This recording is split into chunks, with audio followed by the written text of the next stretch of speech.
You know, there's something I've been thinking about lately, something many of us in our 60s, 70s, and beyond might not talk about enough. It's that little ritual so many of us share. Opening the medicine cabinet each morning, lining up those pill bottles, and taking what the doctor ordered. We trust it's helping us. But what if I told you that some of those very pills could be quietly working against us? What if they're not just managing our health, but shortening our time?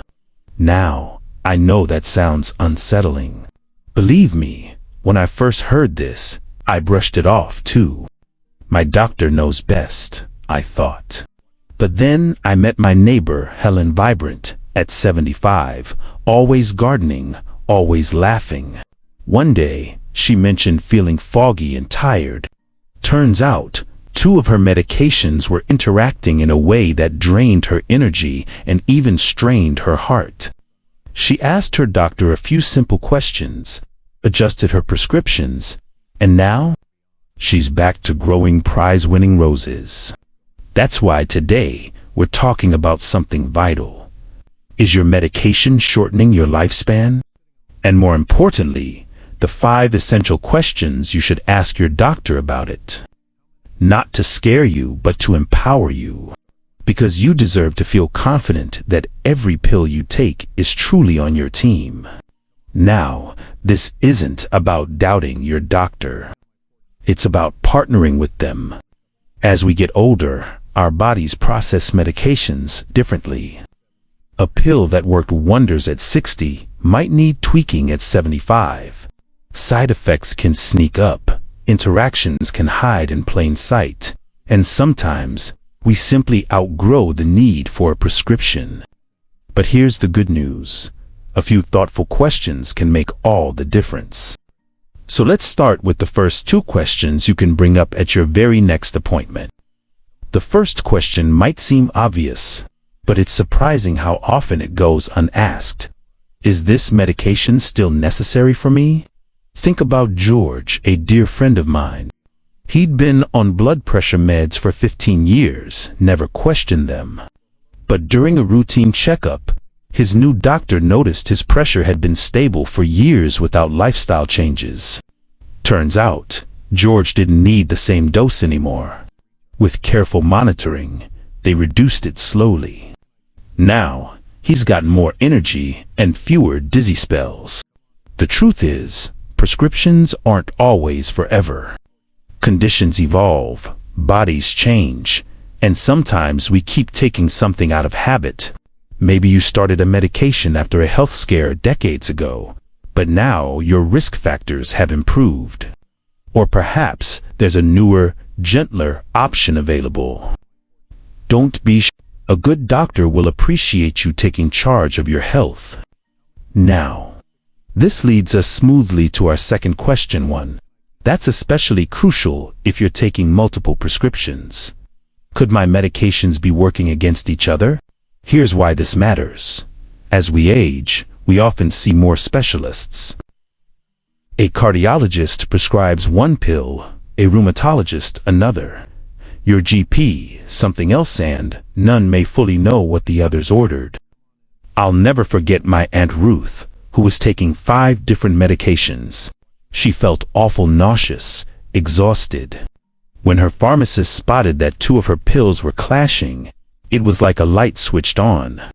Within weeks of adjusting, she was back to her sharp, sassy self. So what can you do? Simple. Once a year, gather every single medication you take. Prescriptions, over-the-counter pills, even vitamins or herbal supplements, and bring them all to your primary doctor. Ask them to do a brown bag review. Literally dump them out together and say, "Can we double-check if these play nicely?" It's a 15-minute conversation that could add years to your life. These first 2 questions, asking if a medication is still needed and checking for conflicts, are powerful starting points. They're not about rocking the boat. They're about steering it wisely. And you know what? You've already taken the biggest step just by being here and caring enough to learn. Now, in a moment. We'll move into the next questions, ones that dig into side effects and alternatives, because knowledge is the best prescription of all.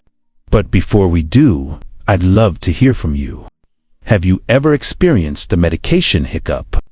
Or asked your doctor a question that changed your health for the better?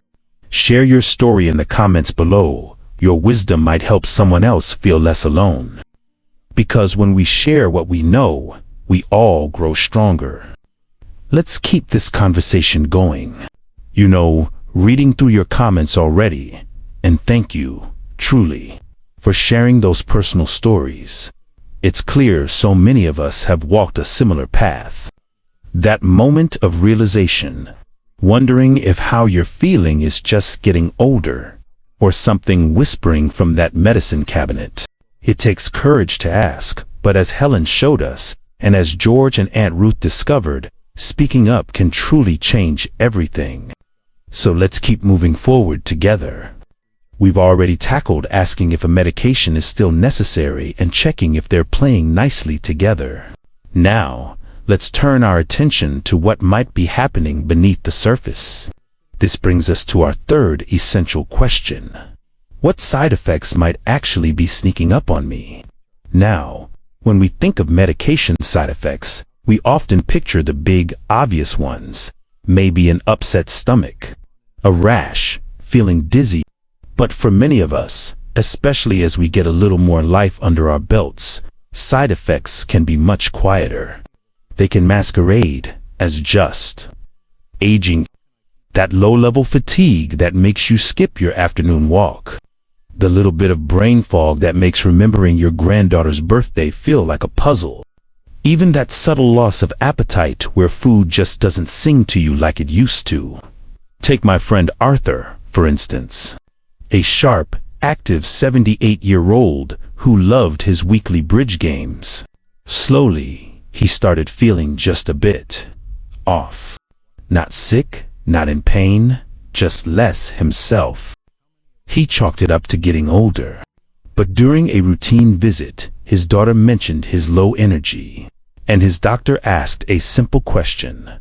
"Arthur, are you still on that same cholesterol medication?" He was. Turns out, a known but less discussed side effect of that particular statin, especially at higher doses in older adults, can be muscle fatigue and a general feeling of malaise. They switched him to a different type, and within a few weeks, the spark was back. He wasn't just older, he was being subtly drained by a medication meant to protect him. So, how do you spot these quiet culprits? It starts with being a gentle detective in your own life. Keep a simple journal, nothing fancy, just a notepad by your chair or bed. For a week or two, jot down how you feel each day. Your energy levels, your mood, any little aches, your sleep quality, even your appetite. Then, take that notebook with you to your next appointment. Point to it and ask your doctor, could any of my medications be contributing to these feelings? Be specific. Mention the fatigue, the fuzziness, the lack of zest. Don't dismiss it as just old age. Give your doctor the clues they need to help solve the puzzle. Understanding the subtle whispers of side effects naturally leads us to the next powerful question. Because once you know what might be happening, the next step is asking, is there a simpler, gentler, or safer option for me now? Medicine isn't static. What was the gold standard treatment 10 years ago might have a kinder, gentler cousin available today. Or maybe a lower dose would be just as effective now. Perhaps a non-drug approach could work alongside, or even instead of a pill. Let me tell you about Evelyn. She'd managed mild arthritis for years with a common NSAID, an anti-inflammatory pill. It helped the ache, but over time, it started bothering her stomach. Her doctor had mentioned the risk, but Evelyn just accepted it as the price for less pain. Then, during a visit for something else, she gathered her courage and asked, "Is there anything else I could try that's easier on my system?" Her doctor's face lit up. "Actually, Evelyn," she said, "there's a topical gel now that's very effective for localized arthritis pain like yours. We could try that first, see if it gives you enough relief, and save the pill for only really bad days." The gel worked beautifully. Evelyn got her pain relief without the stomach upset. It wasn't about rejecting the old medicine. It was about finding the right tool for this chapter of her life. Asking about alternatives isn't questioning your doctor's judgment. It's opening a conversation about choices. Here's how you can frame it. "Doctor, I trust your expertise.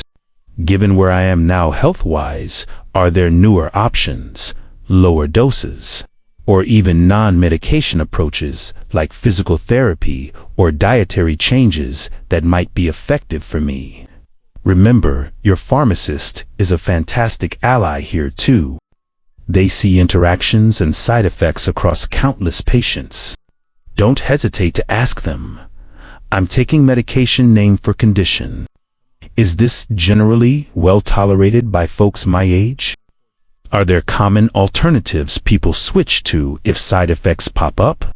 They have a wealth of practical knowledge. Asking about sneaky side effects and exploring gentler options. These aren't just questions, they're acts of self-advocacy. They say, "My comfort and my vitality matter. Let's make sure my medicines are truly serving me." And you know what? Most doctors deeply respect engaged patients like you. It makes their job more rewarding when you partner with them. We've covered such important ground already, but there's one more vital question to explore, perhaps the most personal and profound one of all. It's about looking beyond just today's symptoms or tomorrow's refill, and thinking about the bigger picture of your health journey.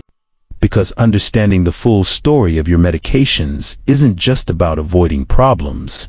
It's about nurturing the vibrant, fulfilling life you deserve. Let's take that final step together. We've journeyed through some important questions together, haven't we? From asking if a medication is still truly needed, to uncovering hidden conflicts, spotting those sneaky side effects masquerading as aging, and exploring gentler paths. Each one is a step towards taking back the reins of your health, ensuring every pill in your cabinet is truly working for you, not against you. Now, we arrive at the fifth, and perhaps most deeply personal, essential question. It's one that looks beyond the immediate symptoms or the next refill. It asks about the bigger picture, the long road ahead. What is the goal of this medication for me at this stage of my life? And how does it weigh against the potential risks? This question isn't about fear. It's about clarity and choice. As we move through our 70s, 80s, and beyond, our health priorities often beautifully shift. What mattered most at 65 might feel different at 82. Sometimes, a medication prescribed years ago was aimed squarely at preventing a problem decades down the line. But now might be about maximizing your quality of life, your comfort, your independence, your ability to enjoy your grandchildren or tend your garden. Think about Henry, a wonderful man I knew who lived fiercely until 89. He was on several preventative medications. In his mid-80s, he started feeling constantly unsteady and faint. One medication, aimed at a very minor, long-term heart rhythm issue, was causing low blood pressure and dizziness. When he asked his doctor this fifth question, "What is this pill really doing for me now?" they had an honest talk. The absolute risk of that heart issue causing a major problem in his remaining years was very small. The risk of him falling because he was dizzy, that was high and immediate. Together, Henry and his doctor decided to stop that particular medication. His dizziness vanished. He traded a tiny, distant statistical risk for solid, tangible stability and confidence today. He got back to his daily walks and reading his beloved history books without fear of falling. That was his goal. That was his win. Asking about the goal and the balance isn't about refusing treatment. It's about informed partnership. It means understanding. What specific problem is this medication targeting right now? For example, is it controlling current symptoms? Preventing an imminent risk? Managing a chronic condition? How likely is it to actually benefit me, given my age and overall health? Sometimes, the benefit shrinks as we age, while risks may rise. What are the real potential downsides or burdens for me? Not just side effects, but things like cost, complex dosing schedules, or needing frequent blood tests. Frame it like this at your next appointment. Doctor, I trust your guidance. Can we talk about the main goal of medication name? For me at this point in my life. And can we weigh how much benefit I'm likely to get from it against any potential risks or burdens it might be adding to my daily life? You see, asking these 5 questions, is this still necessary? Could they be conflicting? Are side effects sneaking up? Is there a gentler option? And what's the goal and balance for me now? Transforms you from a passive patient into an active, empowered partner in your own healthcare. It's not about doubting expertise. It's about bringing your invaluable lived experience to the table. You are the expert on you, how you feel, what you value, how you want to spend your days. Remember Helen, who got her energy back. George, who reduced an unnecessary dose. Aunt Ruth, whose conflicting meds were fixed. Evelyn, who found a gentler solution. Henry, who chose stability today. Their stories aren't rare. They are proof that these conversations matter. They are proof that small questions can lead to big changes in how you feel right now. So, my friend, as we wrap up, please don't feel overwhelmed. You don't need to tackle all 5 questions at once. Pick just one that resonates most with you right now. Write it down. Put it on a sticky note for your next doctor's visit. Or better yet, bring a trusted family member or friend with you. Sometimes, having another set of ears and a little moral support makes all the difference. This isn't about overhauling everything overnight. It's about taking one thoughtful step towards ensuring your medications are truly aligned with your vibrant life. Because you deserve to feel your best, to savor your days, to nurture your passions, and to live with confidence and joy. Now, I'd be truly honored to hear from you down in the comments. Did one of these questions spark something for you? Have you had an experience where asking a question about your meds made a difference? Maybe you have a tip for others on how to start this conversation with their doctor. Share your thoughts, your stories, your wisdom. This community is stronger when we learn from each other. If this conversation felt helpful, if it gave you a little nudge or a bit of hope, please give this video a thumbs up. It lets me know this matters to you. And if you haven't already, consider subscribing and hitting that notification bell. We talk about real, practical ways to thrive in your 60s, 70s, 80s, and beyond. Because aging isn't about fading away. It's about shining bright with the wisdom and grace you've earned. So here's to you. Here's to asking the questions that matter. Here's to partnering with your doctors. Here's to understanding your medicines, not fearing them. Here's to more energy, more clarity, more comfort, and more days filled with the things and people you love. You've got this. Go live your vibrant, empowered life.